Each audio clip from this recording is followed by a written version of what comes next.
झूले में बैठ जाऊं। चलो शुरू करते हैं स्टार्ट से जी। कहाँ से स्टार्ट किया फैसल?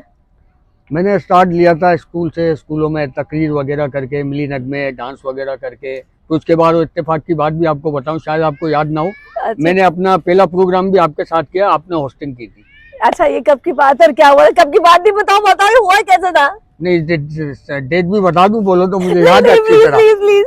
तो हर वर्ल्ड पेट प्रोग्राम चलता था मुस्कुराहट.com के नाम से। ओके आप उसमें होस्टिंग करती थी, रोड शो में करता था। ओके। और ये उस टाइम की बात है, उस टाइम पे धूम चैनल भी था और धूम टीवी पे भी मेरा प्रोजेक्ट चलता था। यासीन बोरा साहब डायरेक्शन करते थे, फनी।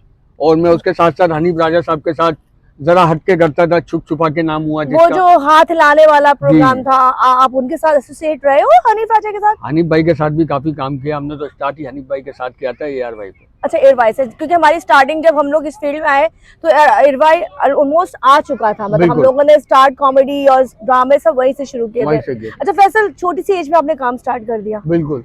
तो घर से परमिशन मिल गई थी काम करने की?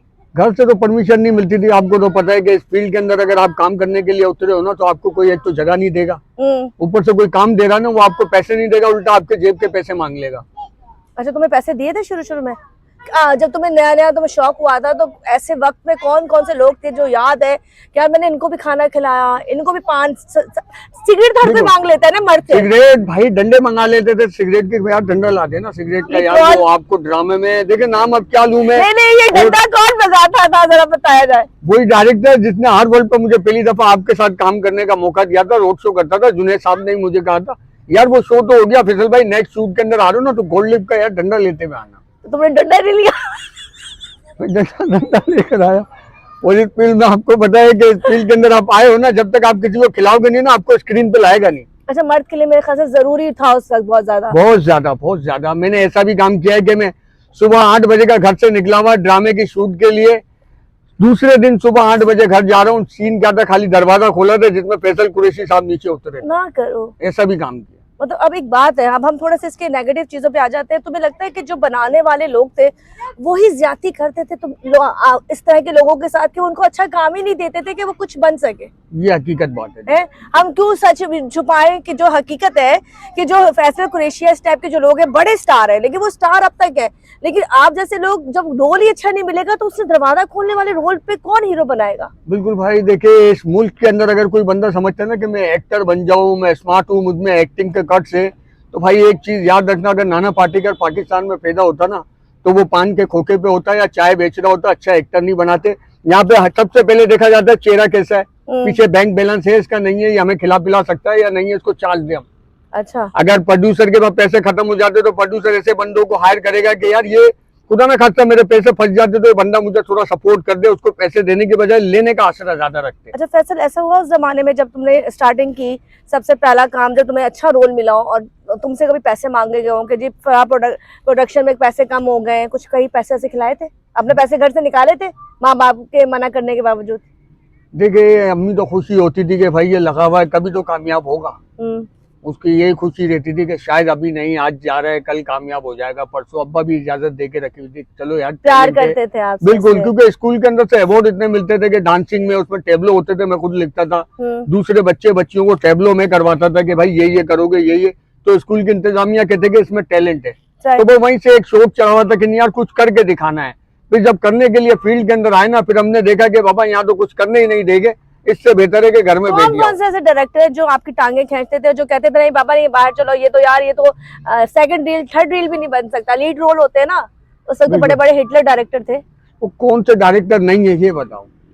सारे डायरेक्टर ऐसे ही है, कौन से डायरेक्टर ऐसा है जो लोगों को आगे सपोर्ट करता है, आप बताए ना। उस वक्त के कोई उस वक्त भी ऐसे ही लोग थे। अच्छा। उस वक्त भी यही चलता था कि मैं अपनी बहन का बेटे को ले आऊं, अपनी फुप्पी के लड़के को ले आऊं, अपने भाई को लेकर आ जाऊं, जिनको काम टकेगा नहीं आता उनको उन लोगों ने बड़े बड़े कैरेक्टर दिए, काम दिया है, लेकिन टैलेंट को हमेशा पीछे रखा। यार ना करो, हमारे उधर डायरेक्टर कोई अच्छा जो सामने वाले को देखते ही टैलेंट को जज कर ले कि यार 2 लाइनें ये लिखी हुई है, इसने 2 को और अच्छे तरीके से बना के बोला तो उसमें टैलेंट है।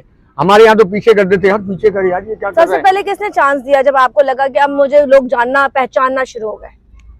सबसे पहले जो मुझे चांस मिला तो समझो समा टीवी से मिला भाई, सीधी बात है। समा चैनल जब आया, समा टीवी ने अच्छा काम दिया जिसमें क्रिमिनल कैरेक्टर किए, नेगेटिव नेगेटिव टाइप के। अच्छा। फिर उसके बाद उस पर ईद स्पेशल होते थे, फनी होते थे उसमें, तो उन्होंने काफी काम किया। तो उसके बाद दूसरे चैनलों की नजर में आया तो उन्होंने बुलाना शुरू किया, फिर वहां भी काम किया, फिर मजीद अच्छा काम करने को मिला।